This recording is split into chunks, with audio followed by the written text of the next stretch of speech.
আর আপনাদেরকে ওই হাদিসটা শোনাই দিই, লোভ সামলাতে পারতেছে না। নবী সাল্লাল্লাহু আলাইহি ওয়াসাল্লাম বলেছেন, একটা হাদিসে আল্লাহ নবীকে জিবরাইল আলাইহিস সালাম এসে 4টা প্রশ্ন করেছেন, 4টা উত্তর দিয়েছেন।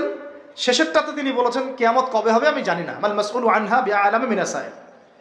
প্রথমে ছিল ইসলাম কাকে বলে, ঈমান কাকে বলে, ইহসান কাকে বলে, তারপরে প্রশ্ন করেছেন কিয়ামত কবে হবে, তিনি বলেছেন আমি জানি না। মাল মাসউলু আনহা বিআলামি মিনাস সাইল। প্রশ্নকারী উত্তরদাতা চেয়ে বেশি জানে না, বা আমাদের দুজনের কেউই জানে না এক্স্যাক্টলি কোন ডেটে কিয়ামত হবে। পঞ্চম প্রশ্ন তিনি করছেন আরেকবার, যে ফাখবিরনি আন আমারাতিহা, তাহলে কিছু মানে আলামত বলে দেন, কিয়ামতের কি বলে দেন, কিছু নিদর্শন বা আলামত বলে দেন। নবী সাল্লাল্লাহু আলাইহি ওয়াসাল্লাম এমন 2টা আলামত বলেছেন যার সাথে বর্তমান বিশ্বের প্রত্যেকটা বড় বড় শহর মিলে যাবে, প্রত্যেকটা বড় বড় শহর, এমনকি আমাদের ঢাকাও। নবীজি বলছেন, শুনেন সাল্লাল্লাহু আলাইহি ওয়াসাল্লাম, তিনি বলছেন আনতালিদ আলামাতু রাব্বাতুহা, যখন দেখবা যে দাসী তার মনিবকে জন্ম দিচ্ছে, দাসী তার মনিবকে জন্ম দিচ্ছে। অনেক ব্যাখ্যা হয়, ওলামায়ে কেরামের একটা ব্যাখ্যা বলা সবক শোনাই দিচ্ছি। ওলামায়ে কেরামের একটা সবক হচ্ছে আনতালিদ আলামাতু রাব্বাতুহা, দাসী তার মনিবকে জন্ম দিচ্ছে মানে শেষ জামানায় সত্য হবে মিথ্যা, মিথ্যা হবে সত্য, ন্যায় হবে অন্যায়, অন্যায় হবে ন্যায়, হক হবে বাতিল, বাতিল হবে হক। মানে আমানতদার তাকে বলবে খেয়ানতকারী, খেয়ানতকারীকে বলবে আমানতদার, মানে উল্টায় যাবে মানদণ্ডটা। এটা হচ্ছে দাসী মনিবকে জন্ম দিচ্ছে, কারণ আসলে দাসী মনিবকে জন্ম দেয় না। আরেক শ্রেণীর ওলামায়ে কেরাম তারা বলেছেন যে এর অর্থ হচ্ছে এমন যে পিতা মাতার সাথে দাস দাসীর মতো আচরণ করা হবে, এটা একটা ব্যাখ্যা। তো এরপরে দেখেন এই আলামতটা মিলে যায় নাই আমাদের সোসাইটির সাথে, সমাজের সাথে, বিশ্বের সাথে, মানদণ্ড উল্টাই গেছে না। আরেকটা যেটা, এটা আপনার সামনে চোখ খুলে দিবে। দ্বিতীয়টা তিনি বলছেন ওয়ান তারাল হুফাত আল উরাত আল আলাতা রিয়াশাই ইয়াতাতাওয়ালুনা ফিল বুনিয়ান, যখন তোমরা দেখবে, ঢাকাবাসী শুনেন, যখন তোমরা দেখবা সমাজের নগ্ন পদের, মানে স্যান্ডেল কেনার টাকা ছিল না, একদমই ভোগা টাকা, স্যান্ডেল কেনার টাকা, তাহলে কত মানে নিচেতে চিন্তা করেন, নগ্ন পদের নগ্ন দেহের, মানে দেহে কাপড় পরা, এবং রাখাল ছিল, রিয়াশাই পশুপালন করতো রাখাল, এরা ইয়াতাতাওয়ালুনা ফিল বুনিয়ান, এরা উঁচু উঁচু বিল্ডিং নির্মাণ করবে না, বরং উঁচু উঁচু বিল্ডিং নির্মাণের প্রতিযোগিতা করবে। বুঝতে পারি না। কিয়ামতের অন্যতম একটা নিদর্শন হচ্ছে যাদের পায়ে স্যান্ডেল ছিল না, গায়ে কি ছিল না, কাপড় ছিল না, রিয়াশাই রাখাল শ্রেণীর মানুষ ছিল, এরকম নিম্ন শ্রেণীর মানুষেরা উঁচু উঁচু বিল্ডিং নির্মাণের কি করবে, প্রতিযোগিতা। আপনার 10 আমার 15, আপনার 15 আমার 16, আপনার 4টা ফ্ল্যাট আমার 5টা, আপনার 2টা বাড়ি আমার গুলশান বনানী বাড়িধারা এগুলো মিলে 4টা 5টা বাড়ি। ইয়াতাতাওয়ালুনা ফিল বুনিয়ান, কিন্তু শুরুতে দেখবেন এদের পায়ে কিছুই ছিল না, স্যান্ডেলও ছিল না, গায়ে কাপড়ও ছিল না।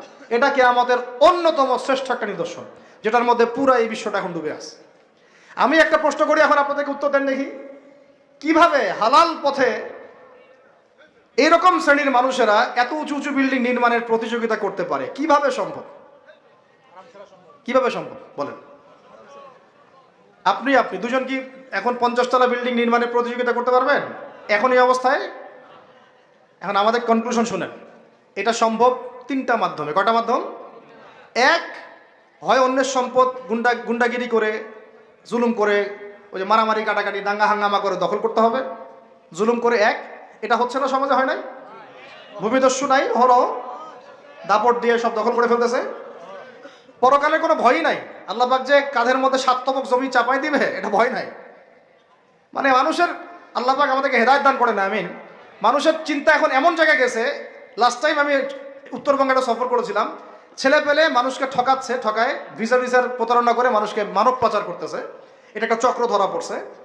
তো এই চক্রের একজনের সাথে আমাদের এক দিনী ভাইয়ের কোনোভাবে একটা মানে কথা হয়েছে, দাওয়াত দিচ্ছে, সে মসজিদে নামাজ পড়তে আসছে, জিজ্ঞাসা করছে কি করেন, বলছে আমরা এরকম ভিসা এগুলো ব্যবসা করি। তো বলছে এগুলো তো হারাম। তা আপনাকে আল্লাহকে ভয় করে না, ভয় লাগে না? বুঝছেন কথা? তাদের কথাটা এরকম, আমরা জানি ভাই আমরা জাহান্নামে যাবো, নাউযুবিল্লাহ। মানে চিন্তা করছেন কথাটার লেভেলটা কি? আমরা তো জানি ভাই আমরা জাহান্নামে যাবো, মানে মেনেই নিয়েছি আমরা, নাউযুবিল্লাহ মিন যালিক। তো এই অবস্থায় চলে আসছে। এইভাবে মানুষের জমি দখল করে হতে পারে একটা পদ্ধতি। 2 হচ্ছে সুদের মাধ্যমে। কিসের মাধ্যমে? সুদের মাধ্যমে। এটা হচ্ছে একদম জাজল্যমান একটা মিসাল হতে পারে এই যুগের জন্য। এর মধ্য দিয়ে নগ্ন পদের নগ্ন দেহের মানুষরা উঁচু উঁচু বিল্ডিং নির্মাণ করতে পারে।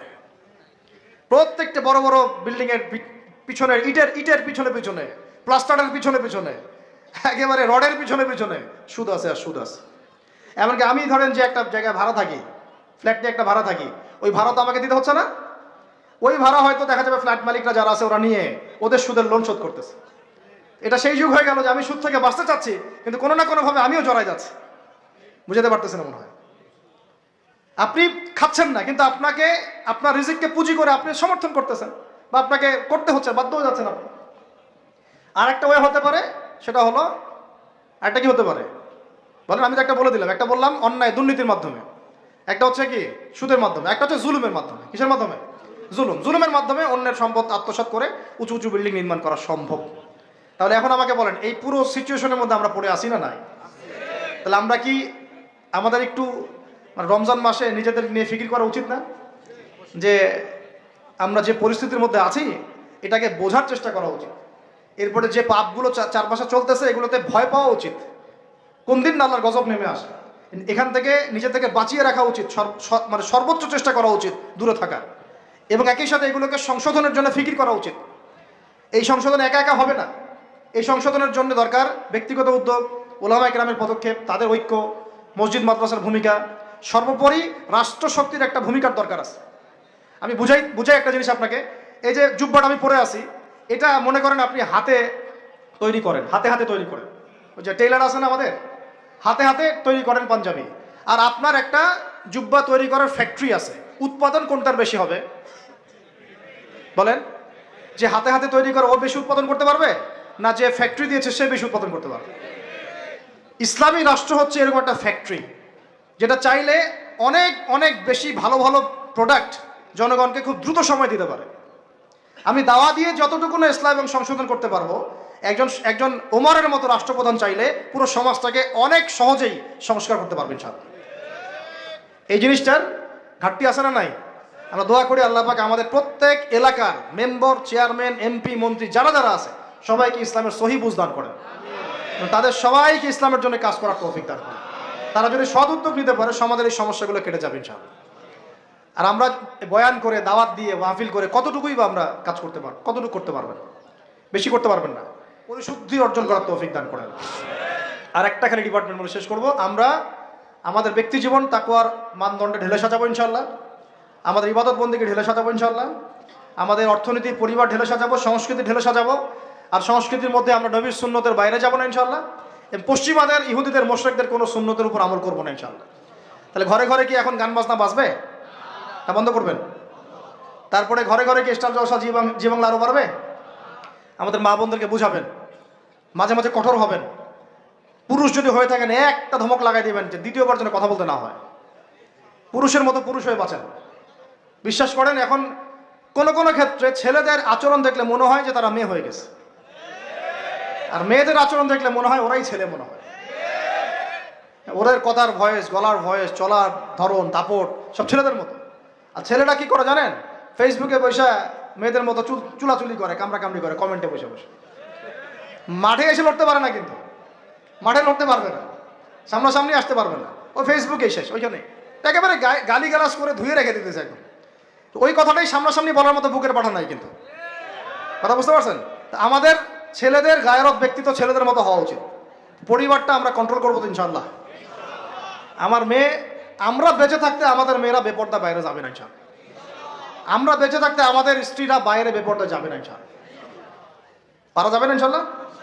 আর মা এবং বাবাদের প্রতি কঠোর হওয়া যাবে না। অনেক পরিবারে মা বাবা কথা শোনেন, আমরা জানি, তখন তাদেরকে বুঝাতে হবে, দাওয়াত দিতে হবে। তাদেরকে তো আপনি শাসন করতে পারবেন না, পারবেন?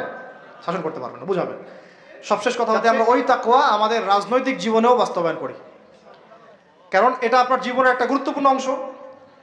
আল্লাহ পাক আপনাকে তৌফিক দিয়েছেন, ক্ষমতা দিয়েছেন, আপনি পলিটিক্স করছেন। এখানে কি আল্লাহ ভীতির কোনো জায়গাই নাই? হ্যাঁ, এখানে আল্লাহকে ভয় করার দরকার নাই নাকি এখানে আমি মানুষকে ভয় করব? কোনটা? আমি কি এখানে চাইলে একটা মানুষের ক্ষতি করে দিতে পারি? একটা মিথ্যা মামলা ধরা দিতে পারি? আমি চাইলে একটা মাজলুমের প্রতি, দুর্বলের প্রতি জুলুম করতে পারি? নাকি আল্লাহ পাক আমাকে যে দায়িত্ব দিয়েছেন এটাকে আল্লাহর পথে কাজে লাগাবো? কোনটা করবো? এটাই হচ্ছে পলিটিক্যাল লাইফ। আপনারা অনেকে বলেন ইসলাম এক জিনিস, পলিটিক্স আরেক জিনিস, অথচ সূরা বাকারার শুরুর দিকে আপনি পাবেন ওয়াইজ ক্বালা রাব্বুকা লিল মালাইকা ইন্নী জাইলুন ফিল আরদি খলিফা। আদম আলাইহিস সালামকে আল্লাহ পাক দুনিয়াতে পাঠিয়েছেন আল্লাহর কি হিসেবে? খলিফা হিসেবে। খলিফা কে? যে আল্লাহর খেলাফা বাস্তবায়ন করে সে। আল্লাহর খেলাফা কি? আল্লাহর বিধান অনুযায়ী সমাজ চালানোই হচ্ছে আল্লাহর খেলাফা। বুঝাতে পারলাম না? আদম আলাইহিস সালাম কি হিসেবে এসেছেন? উত্তর, খলিফা হিসেবে। খলিফা কাকে বলে? যে আল্লাহর খিলাফা বাস্তবায়ন করে। আল্লাহর খিলাফা কি? আল্লাহর বিধান দিয়ে আল্লাহর জমিন শাসন করা, এটাই খিলাফা। তাহলে ইসলামে পলিটিক্স নাই? শুরুতেই তো পলিটিক্যাল কনসেপ্ট পাচ্ছেন আপনি। আমরা সবাই আল্লাহর খলিফা নই? আমরা সবাই কি আল্লাহর খলিফা না? আল্লাহর খলিফা হিসেবে আমাদের দায়িত্ব কি? শয়তানের বিধান বাস্তবায়ন করা না আল্লাহর বিধান বাস্তবায়ন করা? এটা হলো আমাদের পলিটিক্যাল হেদায়েত কোরআন থেকে। আল্লাহ রাব্বুল আলামিন আমাদের সবাইকে কথাগুলো বোঝার তৌফিক দান করুন।